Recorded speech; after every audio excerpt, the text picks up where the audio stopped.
Part 8 of our SharePoint Basics is going to be about site contents and the recycle bin. Again, be reminded, I might be showing you SharePoint Online, but a lot of the basics are the same. And I'll definitely refer to the on-premise version if there's major differences. So when I go to the settings wheel in the top right-hand corner and I go to site contents, now under site contents is where you'll see all the apps that's been built on your site. Remember that when you pick a site template and you build a site, it normally builds a couple of these things by default. So a document library will be built by default, the forms templates, site assets, a style library, site pages. So a lot of these things are built by default depending on the template that you're using. So any new apps that you add will also be lying here, and it normally sorts it by libraries and by lists. You can of course just click on the top of the columns as well to just sort it A to Z. For people who administer sites, it's normally easier to go through site contents, I believe so, than going through the front or through the home page of your site. It's much easier to just go straight to site content.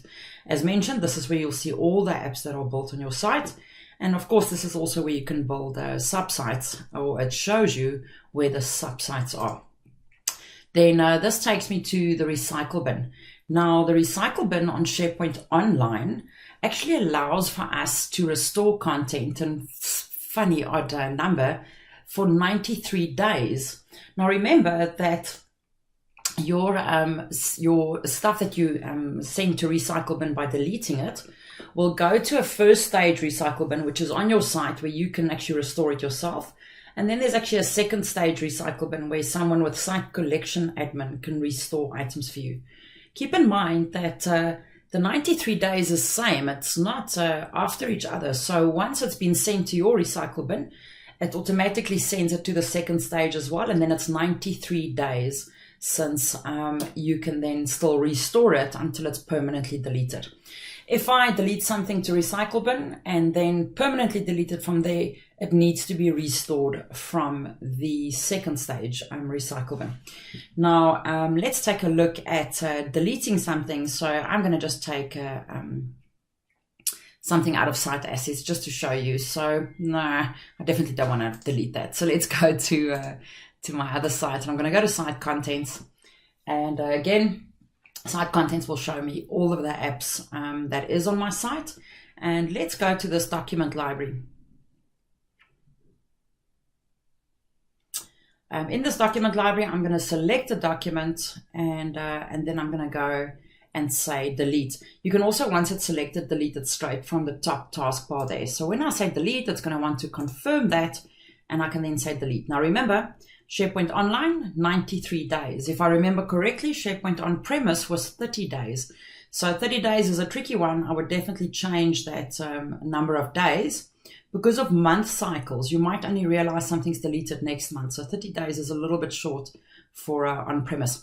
So for me to then go and restore this item if I've made a mistake, I would then go back to site contents.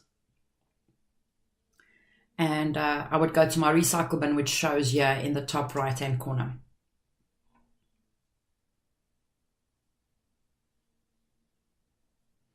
Once I go to the recycle bin, of course, I can then select the item and say restore. It will restore it to the original library as well as attach any metadata to it that was originally attached to that document. So that's how you would restore something. Now, just going back to that library, I want to just share something else with you. If you're concerned about people deleting your stuff, then what I would do is I would set up an alert on a library to be notified if something gets deleted. So let's have just a quick look. I'm going to be covering alerts later as well. But if I'm in this library, I can go and say, alert me. And of course, you can do this with a flow as well. Hey, so same as in SharePoint On-Premise, you can use alerts as well. But this is where I would go and say, notify me if items are deleted. And then you can say, notify me if someone else deletes an item. Or you can say, if someone deletes an item that shows in a specific filtered view. So when items are deleted, definitely helps a lot to notify if something gets deleted so that you have enough time to go and restore that item. I hope that helps you a bit. And please remember, on-premise, the days, as far as I remember, is 30 days. I would definitely suggest to make that longer.